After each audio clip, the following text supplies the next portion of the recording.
Hello student, आज हम लोग देखेंगे जो पिछले पार्ट्स में जो वीडियो देखे हैं जिसमें हमारा था कि दो टाइप का क्लीवेज था हमारा। जब इलेक्ट्रोफाइल की तरफ अल्कोहल काम कर रहा था तब OH क्लीवेज था। जब वो न्यूक्लियोफाइल की तरफ काम कर रहा था तब CO क्लीवेज था। दो भाग बांटे थे हम। उसके हम नेक्स्ट पार्ट आज हम कवर करेंगे। पहला पार्ट से हमारा है OH क्लीवेज। इसके अंदर दिया है एसिडिटी ऑफ अल्कोहल फिनॉल्स कैसे होता है वो देखते हैं हम। आज हमारा सेक्शन होगा reaction involving cleavage of OH bond. उसके अंदर हम देखेंगे एसिडिटी ऑफ अल्कोहल फिनॉल्स, देखते हैं कैसे होता है।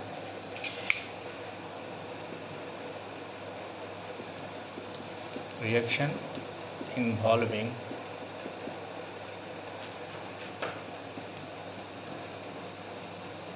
Cleavage of OH bond.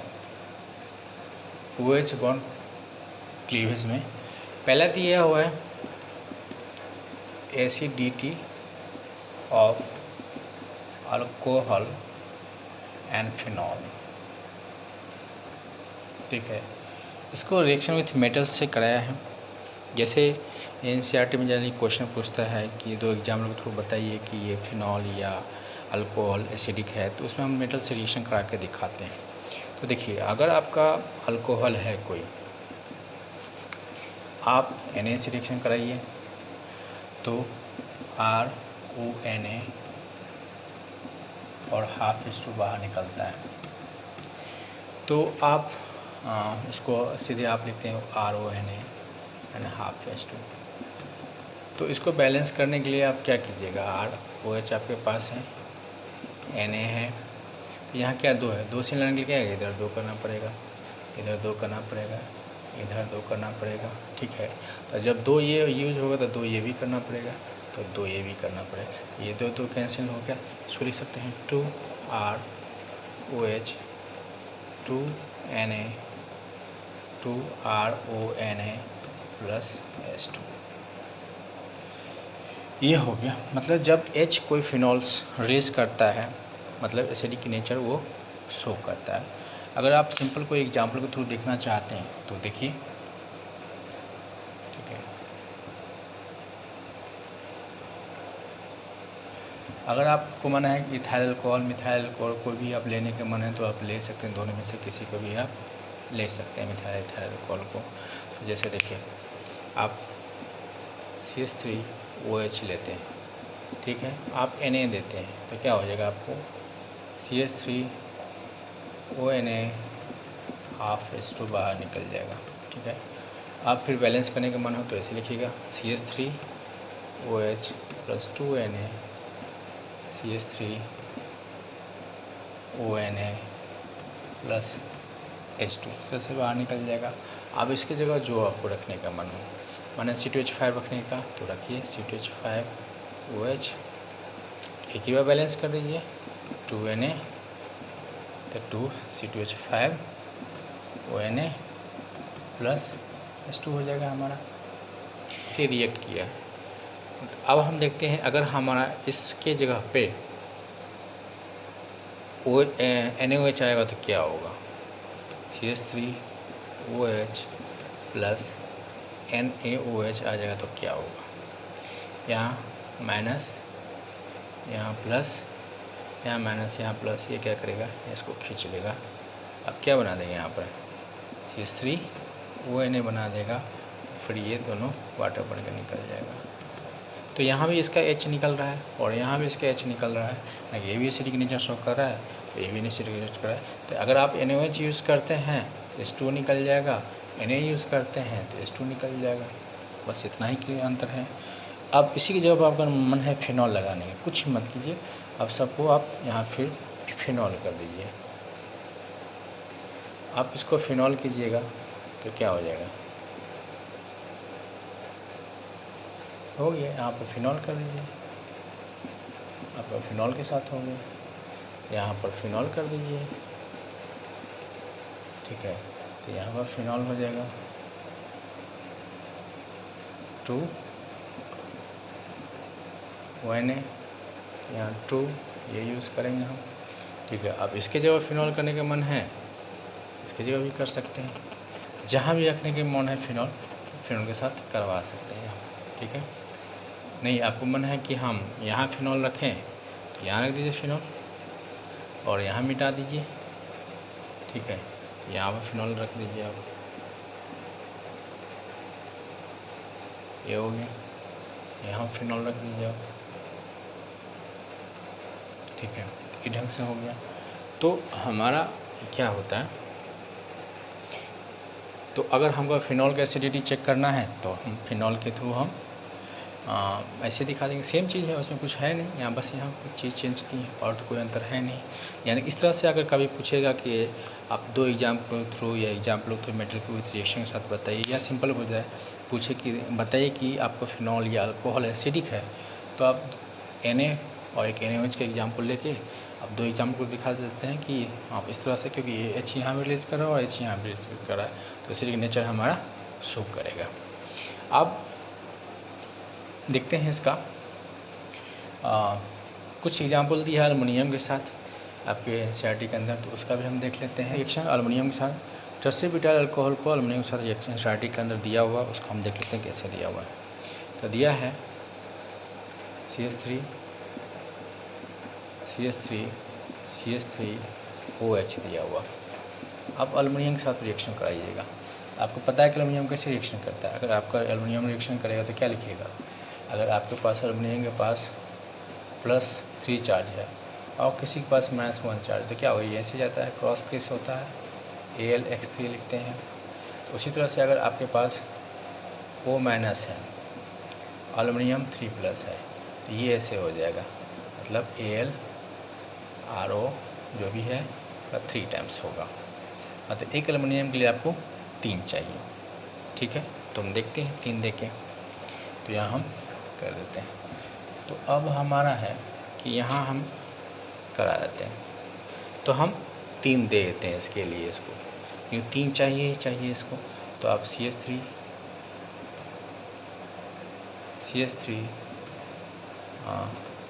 CH3O, अभी क्या होगा, ये 3 टाइम्स हो जाएगा एल्युमिनियम के साथ, हो जाएगा। अब हमारा कितना H निकलेगा, 3 H निकलेगा। तो अब किसे दिखाइएगा इसको, +3/2 H2 दिखा सकते हैं। आपको फिर क्या है, इस 2 को हटाना है, तो इस साइड भी 2 से मल्टीप्लाई कर दीजिए और इधर भी 2 से मल्टीप्लाई कर दीजिए और यहाँ भी 2 से मल्टीप्लाई कर दीजिए और यहाँ भी 2 से मल्टीप्लाई कर दीजिए। ये कैंसिल हो जाएगा, ये सॉरी यहाँ तो होगा ही नहीं कैंसिल। ये क्या होगा, 6 CH3OH +2 एल्युमिनियम +2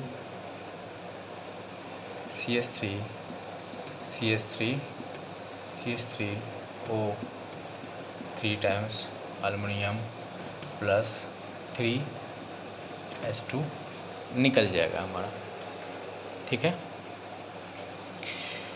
अब देखिए नेक्स्ट पार्ट इसके अंदर जो दिए, acidity of phenols, acidity of alcohols. तो पहले अल्कोहल दिया हुआ तो उसको हम देख लेते हैं, फिर दोनों कंबाइन करेंगे, फिर कंबाइंड प्रॉब्लम देखेंगे। अब देखिए एसिडिटी ऑफ अल्कोहल के लिए हम क्या करते हैं, जैसे आपका इसमें जो दिया हुआ है, सिंपल ऐसे समझिए, अगर OH है तो क्या होगा, ये RO- और अभी इसको क्या लिखिएगा, H+ इस तरह से कोई हटेगा, ठीक है।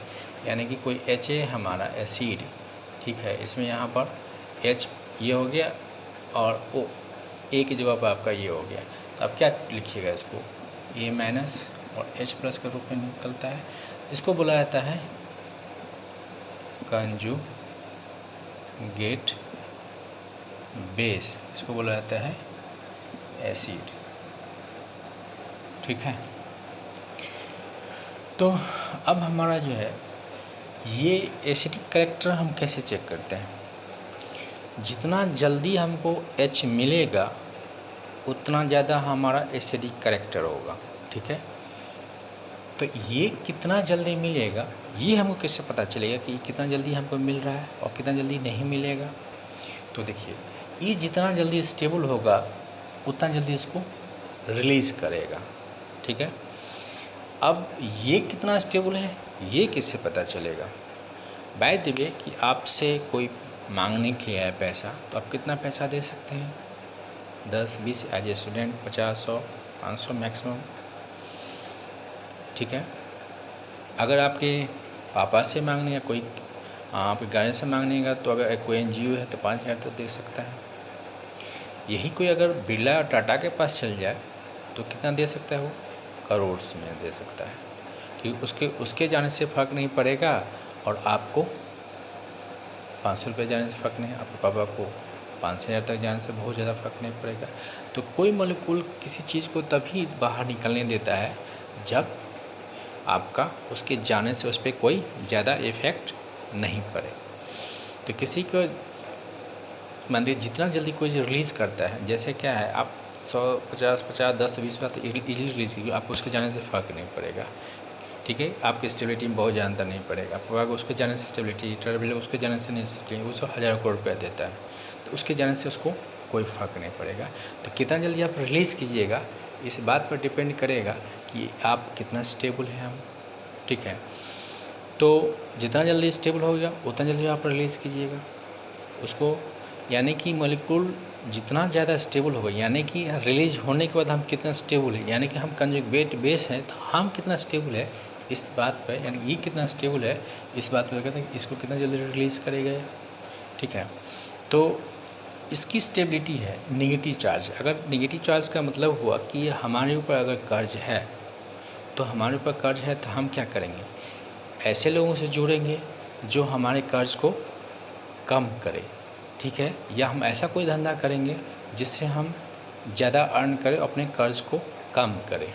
ठीक है, अब इसके ऊपर नेगेटिव चार्ज लोन है। ठीक है, तो इसके ऊपर लोन है तो क्या करेगा? अपना लोन को हटाने की कोशिश किया।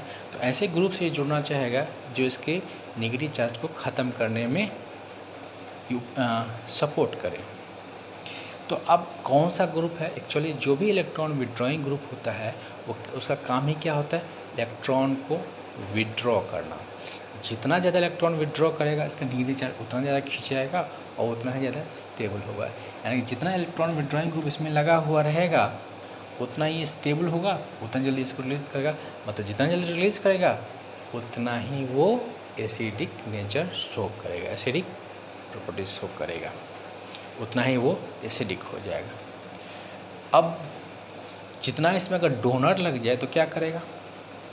जितना डोनर लगा तक कि इलेक्ट्रॉन इसके इलेक्ट्रॉन डेंसिटी को बढ़ाते चल जाएगा। जितना ज़्यादा इलेक्ट्रॉन डेंसिटी बढ़ेगा वो उतना ही अनस्टेबल होगा। जब अनस्टेबल हो तो इसको रिलीज नहीं होगा क्योंकि प्लस को खींच लेगा। तो क्या होगा? आपका एसिडिक कैरेक्टर घट जाएगा। ठीक है, यानी कि इलेक्ट्रॉन विड्रॉइंग ग्रुप इसको बढ़ाएगा तो एसिडिक कैरेक्टर बढ़ जाएगा। डोनेटिंग ग्रुप जो इसके नेगेटिव चार्ज को बढ़ाएगा तो आपका एसिडिक कैरेक्टर घट जाएगा। यानी कि इलेक्ट्रॉन विड्रॉइंग कौन सा ग्रुप होता है? जो इलेक्ट्रॉन को खींचने वाला। देखते हैं कुछ ग्रुप है इंसर्ट लेवल तक, और भी देख लेंगे। आपको देखना ही से पता चल जाएगा, याद करने की ज़रूरत नहीं है। ठीक है, आपको पता चल जाएगा कौन विड्रॉइंग है कौन एक्सेप्टर ग्रुप है। देखते हैं नेक्स्ट। यानी अगर हम इसको लिखें कि एसिडिटी किस बात पर डिपेंड करेगा? तो स्टेबिलिटी ऑफ कंजुगेट बेस। और स्टेबिलिटी ऑफ कंजुगेट बेस किस बात पर डिपेंड करेगा? Electron withdrawing group. कितना ज़्यादा इलेक्ट्रॉन विड्रॉइंग ग्रुप लगा या कितना पावरफुल इलेक्ट्रॉन विड्रॉइंग ग्रुप लगा है दूसरे की तुलना में, तो वो उतना ही उसकी तुलना में मोनोलिथिक हो जाएगा। ठीक है, तो हम देखते हैं।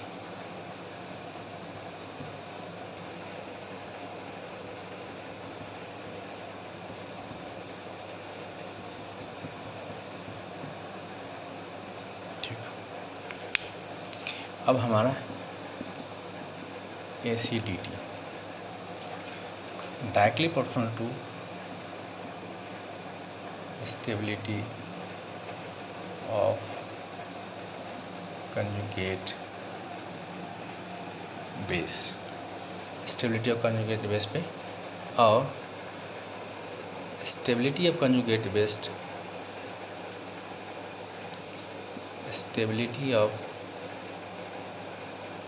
Stability of conjugate base then to electron withdrawing group with drawing group पे डिपेंड करेगा। ठीक है, तो हम आगे प्रोसीड करते हैं। देखिए इलेक्ट्रॉन विथड्रॉइंग का कुछ देख लीजिए एग्जाम।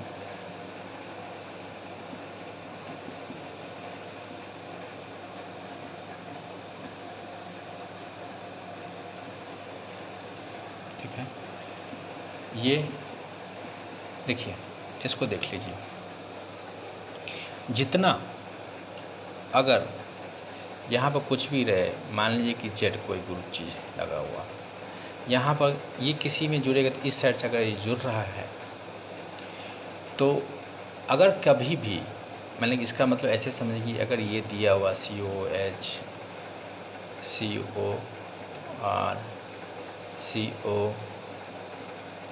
COX या COR या CONH2, अगर कभी भी ये हमारा जहाँ से डैश दिया हुआ है मतलब कि इधर से कोई ग्रुप अटैच होगा, मतलब ऐसे समझिए, हम ऐसे दे दिए, मतलब ये डैश हुआ, मतलब ये ग्रुप, या ऐसे देख लीजिए ऐसे कुछ लगा हुआ है, मतलब यहाँ से इधर से अटैच हो, इसका मतलब ये ग्रुप जुटा हुआ है इधर से जुटेगा, इधर कोई भी ग्रुप जुटेगा इस साइड वाला जुटेगा। ठीक है, तो जो जिसमें डैश होता है जिसको इनकम्प्लीट वैलेंसी के नाम से भी जानते हैं, तो इसको फर्स्ट टर्म कह देते हैं। ठीक, तो हमारा ये फर्स्ट टर्म होगा और ये सेकेंड टर्म होगा। कभी भी चाहे कोई भी ग्रुप लगा हुआ रहे, अगर फर्स्ट टर्म और सेकेंड एटम के बीच में डबल बॉन्ड है या ट्रिपल बॉन्ड है, अगर सेकेंड एटम मोर इलेक्ट्रोनेगेटिव होगा तो ये ग्रुप इलेक्ट्रॉन विथड्रॉइंग होगा ही होगा, इसमें कहीं कोई रटने का सवाल ही नहीं है। ठीक है, ये हमेशा इलेक्ट्रॉन विथड्रॉइंग ही होगा। ये जितना ग्रुप है आपका CO देख लीजिए, इसमें फर्स्ट एटम सेकेंड एटम के बीच में O आता है, और आपको पता है कि CNOF हम पहले भी वीडियो सब में बताए हैं, बार बताते हैं कि इलेक्ट्रोनेगेटिविटी इधर बढ़ता है। तो आप जानते हैं कि इससे ज़्यादा इलेक्ट्रोनेगेटिव ये है, तो इलेक्ट्रोनेगेटिव का मतलब क्या होता है बताए ही पहले भी कि इलेक्ट्रॉन पेयर खींचने की टेंडेंसी। तो अपना इलेक्ट्रॉन पेयर खींचेगा, कौन खींचेगा? ये खींचेगा। जब ये खींचेगा तो यहाँ क्या जाएगा? नेगेटिव, यहाँ क्या आएगा? पॉजिटिव। अब पॉजिटिव क्या करता है? इलेक्ट्रॉन को खींचेगा, इलेक्ट्रॉन को देगा, क्योंकि पॉजिटिव साइन इंडिकेट करता है कि इलेक्ट्रॉन डिफिशेंट है, तो ये इलेक्ट्रॉन को क्या करेगा? ये खींचेगा। ठीक है, तो यानी कि जो भी पॉजिटिव ग्रुप होगा वो क्या करेगा? इलेक्ट्रॉन को अपनी तरफ खींचेगा। तो खींचेगा तो क्या हो जाएगा? विथड्रॉइंग ग्रुप हो जाएगा। इसके अलावा भी कोई ग्रुप देख लीजिए आप, जैसे देखिए आपका दिया हुआ है C डबल बॉन्ड या ट्रिपल बॉन्ड N, इस दोनों में मोर इलेक्ट्रोनेगेटिव कौन है आपका? N, क्योंकि C से ज़्यादा मोर इलेक्ट्रोनेगेटिव N है, इलेक्ट्रोनेगेटिविटी ऐसे बढ़ता है, तो मोर इलेक्ट्रोनेगेटिव है तो अपने तब खींचेगा तो क्या होगा? विथड्रॉइंग हो जाएगा। या NO2 लीजिए आप, NO2 लीजिएगा तो N और O मोर इलेक्ट्रोनेगेटिव कौन है आपका? O, ये अपनी तरफ खींचेगा, ये सब क्या होगा? इलेक्ट्रॉन विथड्रॉइंग होएगा। ये सब ग्रुप जो है -I और -M का काम करता है। आप लोग को, बहुत लोगों को कुछ नहीं पता होगा कि -I क्या होता है, -M क्या होता है, तो उतना खास 12th लेवल में और कुछ खास जानने की ज़रूरत नहीं है, क्योंकि थोड़ा सा हम लोग डिटेल से बता रहे हैं। तो देखिए ऐसे समझिए, जैसे देखिए CH2 double bond CH NO2 दिया हुआ है। ठीक, ये क्या करेगा? ऐसे खींच लिया, तो खींच लिया। अभी हम हर वीडियो में बताते हैं कि ये बॉन्ड हेटेरोलेटिकली अगर टूटेगा तो ऐसे जाएगा, तो यहाँ क्या आएगा? नेगेटिव, यहाँ क्या आएगा? पॉजिटिव आएगा। तो यहाँ क्या आएगा? नेगेटिव, यहाँ पर क्या आएगा? पॉजिटिव आएगा। तो फिर क्या करेगा, इस पॉजिटिव को फुलफिल, ये ऐसे जाएगा, ये कहाँ क्या लेके आएगा, नेगेटिव, यहाँ पॉजिटिव, ये क्या आपस में बॉन्ड बना लेता है। तो हम ऐसे दिखाते हैं CH2 plus CH double bond N O पे माइनस O। तो देखिए यहाँ क्या पाई का मूवमेंट होगा, जब पाई के साथ अगर कोई इलेक्ट्रॉन दे रहा है या ले रहा है, पाई का मूवमेंट हो रहा है तो बहुत डिटेल से जानना। मेजमेरिक इफेक्ट, इसको मेजमेरिक इफेक्ट के नाम से जानते हैं। और इसे रेजोनेंस जहाँ भी हो रहा था वहीं पे मेजमेरिक इफेक्ट काम करता है। उतना डिटेल्स नहीं जानना, बस इतना समझिए कहीं भी पाई का मूवमेंट हो रहा है और दे के चाहे ले के, चाहे यहाँ देख लीजिए CH2 double bond CH OH है, ये लोन पेयर है तो ये दे के करेगा इस तरह से मूवमेंट। तो पाई के क्या होगा, पोजीशन चेंज हो रहा है, ये दे के किया तो प्लस M और ये ले के किया तो माइनस M। कभी भी कोई सिंपल सा है कि चाहे वो M इफेक्ट हो चाहे इफेक्ट हो चाहे लाइफ में हो, जब हम लेते हैं तो क्या होते हैं, हम निगेटिव में होते हैं, कर्ज में होते हैं। देते हैं तो क्या जल्दी हम क्या कहते हैं, पॉजिटिव होते तभी देते हैं। तो जो भी इलेक्ट्रॉन विड्रॉइंग होगा खींचेगा अपने तरफ सब माइनस होगा, जो देने वाला होगा सब प्लस होगा। ठीक है, तो ये हो गया इसको, क्योंकि जब पाई के थ्रू जो होता है इसलिए रेजोनेंस इफेक्ट के नाम से भी जानते हैं M को। इसको प्लस R भी लिख सकते हैं, इसको माइनस R भी लिख सकते हैं, माइनस R और प्लस R भी लिख सकते हैं। तो जब भी कभी भी पाई का डोनेशन होगा या एक्सेप्शन होगा, पाई की पोजीशन अगर चेंज कर रहा है तो समझिए कि M इफेक्ट काम कर रहा है आपका।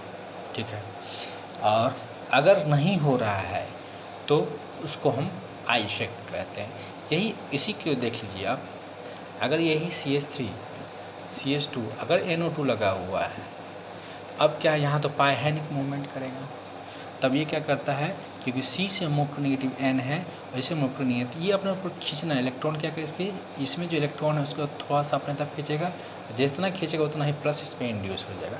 तो इसको जो सिग्मा बॉन्ड के थ्रू जो होता है उसको इंडक्टिव इफेक्ट कहते हैं, जो पाई बॉन्ड के थ्रू होता है उसको हम मेजमेरिक इफेक्ट या रेजोनेंस इफेक्ट के नाम से हम जानते हैं। तो ये हो गया हमारा, तो इसको हम इंडक्टिव इफेक्ट है, खींच के करता है तो माइनस I होगा। अगर यही चीज़ अगर हमारा जैसे देखिए CH3 CH2 अगर हमारा कोई जैसे देखिए O पर माइनस वाला ग्रुप है और जैसे CH3 है CH2 है OH है, तो यहाँ पर ये OH है, ये अभी हम बताए हैं क्योंकि C से मूव कर नेगेटिव है तो अपने खींचेगा, लेकिन यहाँ पर ये प्लस I का काम करता है और यहाँ पर माइनस I का काम करता है। तो थोड़ा सा समझाने की कोशिश कर रहे हैं। तो देखिए कि जैसे क्या है, इलेक्ट्रॉन नेगेटिविटी का मतलब क्या होता है, अपने ऊपर इलेक्ट्रॉन को होल्ड करना।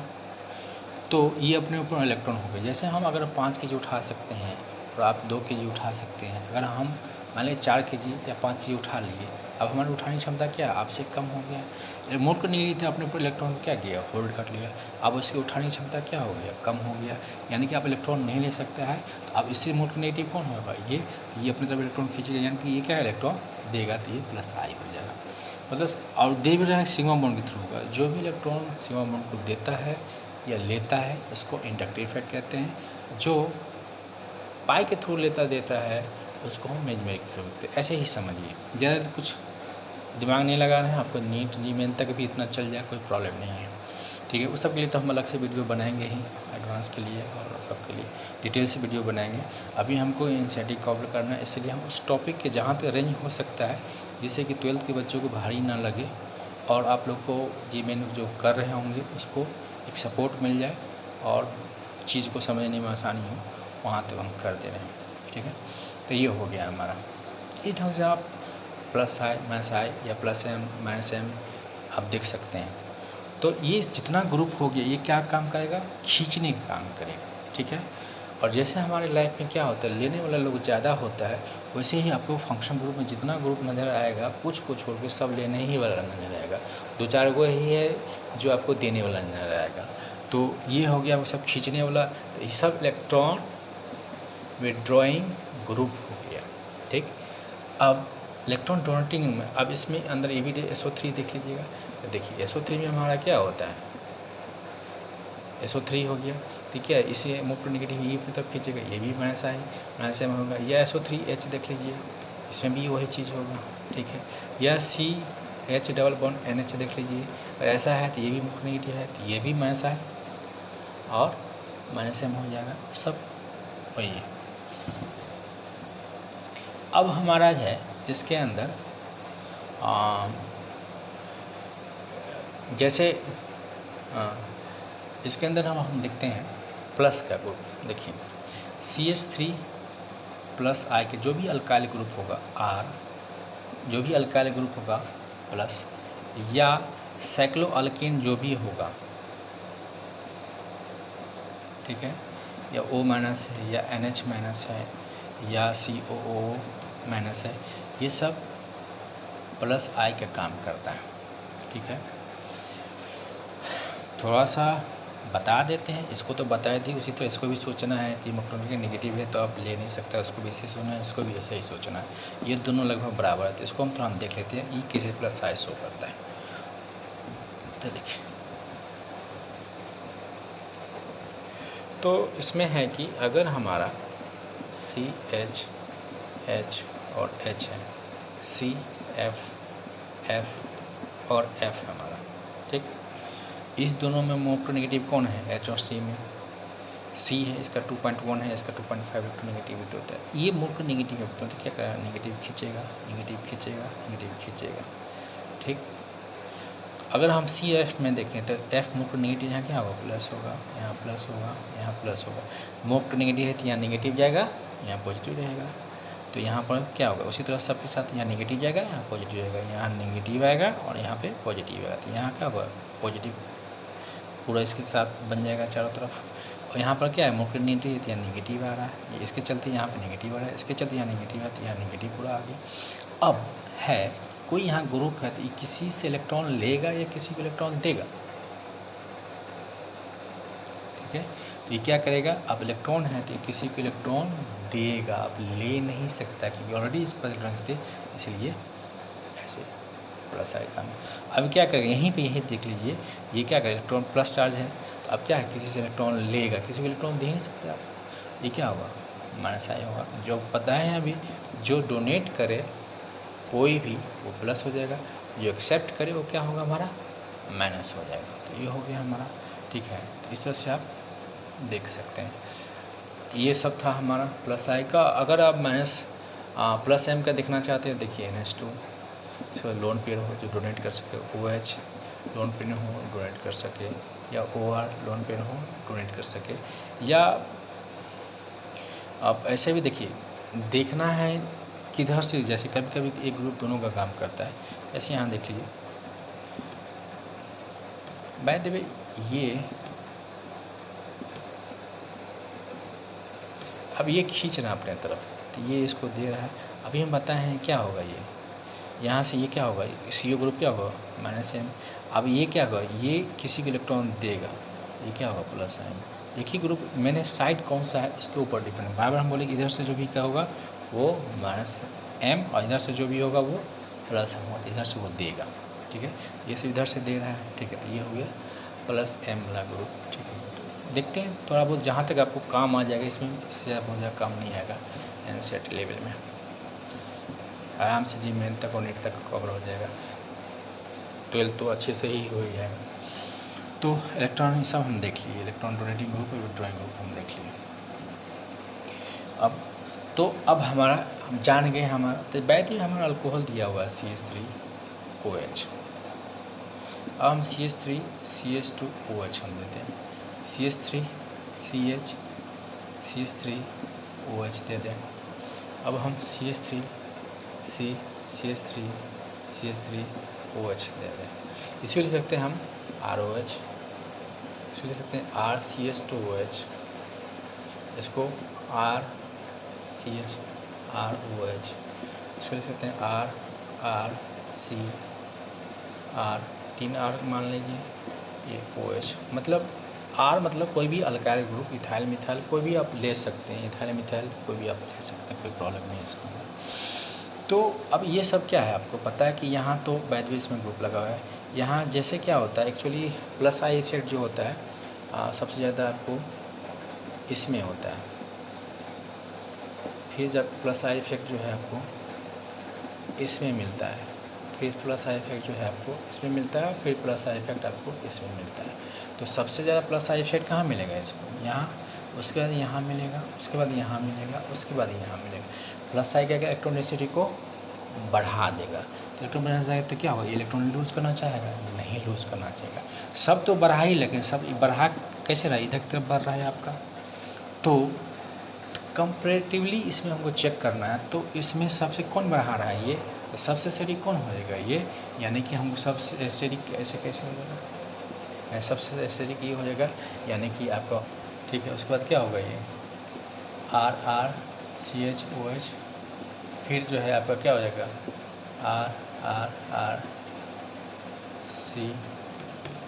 RrCOH। ई ढंग से आपका इसी करेगा। सबसे एसिडिक इसका होगा, तब इसका होगा, तब इसका होगा, ठीक है। तो से इंसेंटिक एक्सेप्शन था, इसमें हो गया, ठीक है। अब हम देखते हैं अल्कोहल फिनॉल में चर्चा करेंगे कि दोनों में मोर एसिडिक हमारा कौन होगा। उसके बाद देखेंगे उस पर सवाल।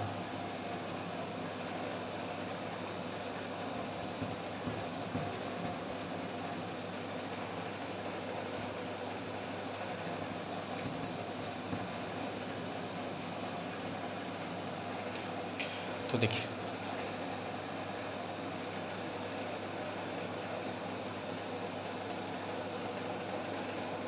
तो इसमें हम देखेंगे अब जो हमारा सब नेक्स्ट दिया हुआ है अल्कोहल दिया हुआ है। तो मान लीजिए कि हमारा अल्कोहल है, ठीक। तो इसको लिख सकते हैं RO- और H+। फिनॉल है तो हम इसको ऐसे लिख सकते हैं OH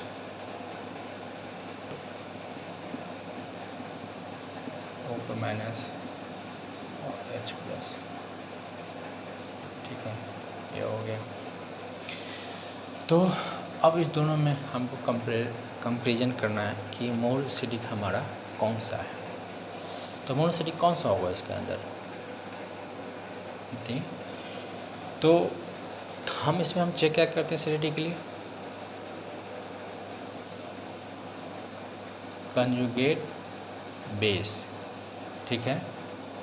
कभी कभी प्रोटिक कैरेक्टर भी चेक किया जाता है। एक्चुअली वो सब भी कंजुगेट बेस ही, उतना मत जानिए, ठीक है।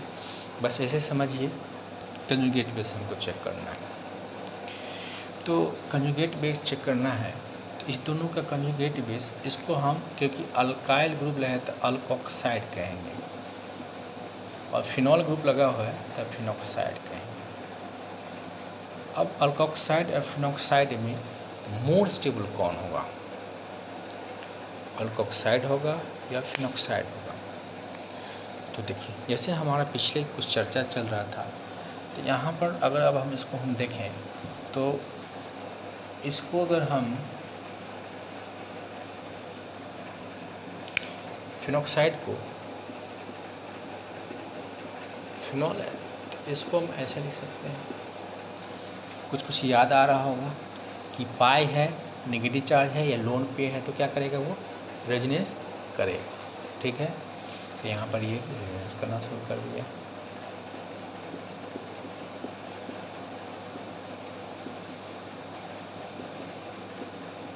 ठीक है। फिर यहाँ पर रेजोनेंस करना शुरू कर दिया,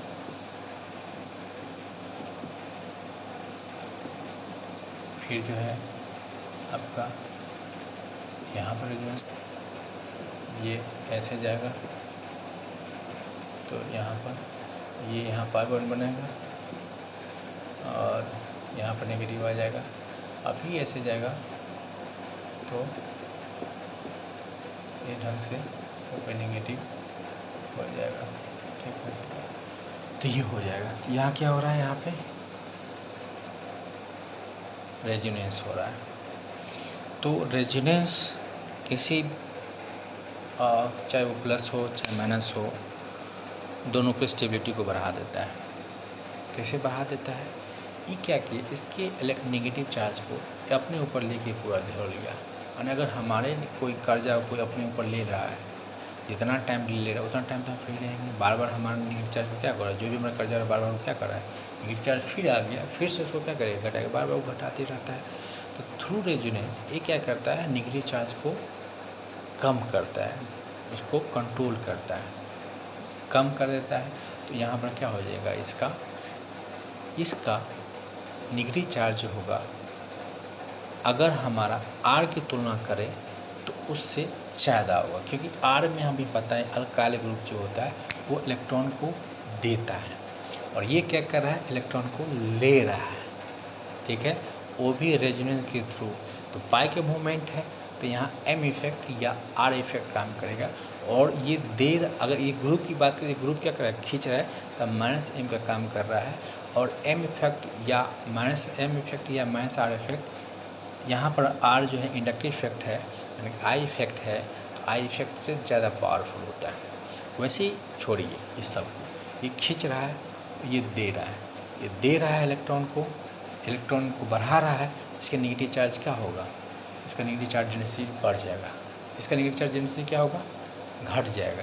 तो ये क्या होगा, स्टेबल हो जाएगा, और ये क्या होगा, अनस्टेबल हो जाएगा। The conjugate base of phenoxide ion is more stable due to resonance, hence it is a phenol is more acidic, but conjugate base of phenol alkoxide is less stable because the electron donor group is electron donating group is attached, but phenol have resonating structure. Due to resonance phenoxide ion is more resonance। ठीक है, इसीलिए हमारा जो है ये जो होगा electron density घटाएगा तो मोर एसिडिक होगा। इसे phenol is more acidic than alkoxide. तो फिनॉक्साइड ड्यू टू रेजोनेंस इसमें लिखना है, due to resonance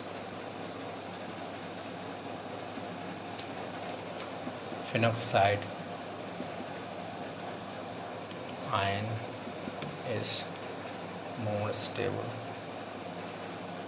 then alkoxide ion, in which electron donor group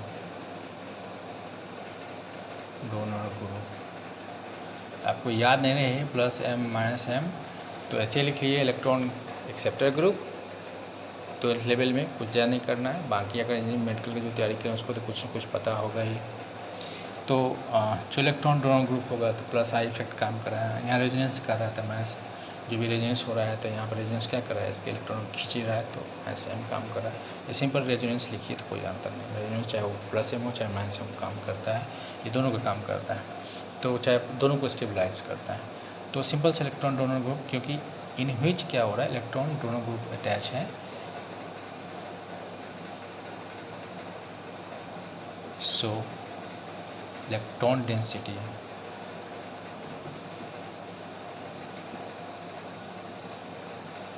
increases.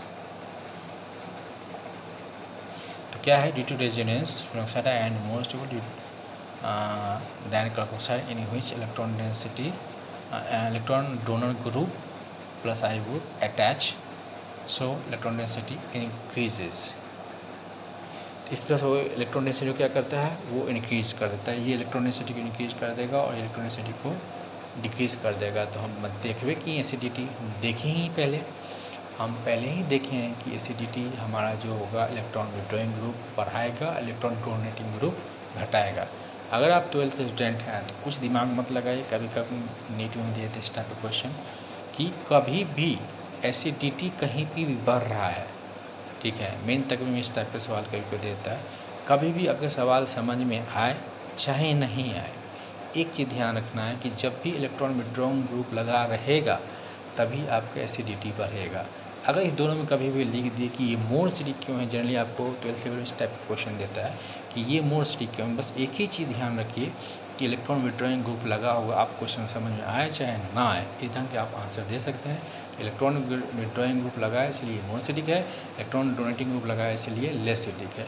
अगर और अच्छे से पता है तो आप एम इफेक्ट और आई इफेक्ट लगा सकते हैं, या यहाँ रेजोनेंस, या अगर बेंजीन और विदाउट बेंजीन है तो आप ऐसे कह सकते हैं क्योंकि यहाँ पर रेजोनेंस हो रहा है, यहाँ पर रेजोनेंस नहीं हो रहा है, ऐसे भी आप आंसर करेंगे तो कोई प्रॉब्लम नहीं है, ठीक है। क्योंकि आप फिर अगर आप थोड़ा सा ऊपर लेवल में जाते हैं GMAT और नीट में, थोड़ा सा क्योंकि चीज़ को थोड़ा सा जानना पड़ता है कि क्यों हो रहा है, वो टर्म्स पूछता है इसलिए, ठीक है। तो इसको आज यहीं ख़त्म करते हैं। नेक्स्ट क्लास में हम इसमें प्रॉब्लम देखेंगे, कुछ अच्छे प्रॉब्लम देखेंगे CDT BCT पे, ठीक है, जिससे कि आपका इस सेक्शन का कॉन्सेप्ट क्लियर हो जाए, फिर हम फर्दर आगे देखेंगे, ठीक है। अगर वीडियो पसंद आ रहा है तो लाइक कीजिए, सब्सक्राइब कीजिए, शेयर कीजिए। देखने के लिए आपका धन्यवाद।